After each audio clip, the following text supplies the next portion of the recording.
Today my new Bengali recipe is prawns head fry. In West Bengal, they never throw the prawns head. Prawns head been in curry or fried. Wash the prawns with haldi powder and salt twice or thrice. Then take out the head of the prawns. Heat mustard oil in the karahi and fry the prawns till it is light brown in color. These are the ingredients for gravy. Grind it and make a fine paste. Heat mustard oil in a karahi, then add the gravy. Cook it till it is gravy or dry. Once it is done, then add the fried head.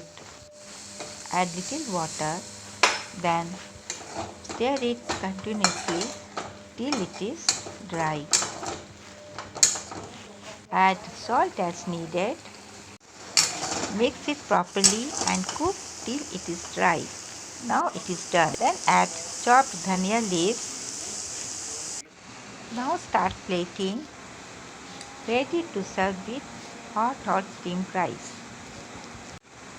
Thanks for watching my videos.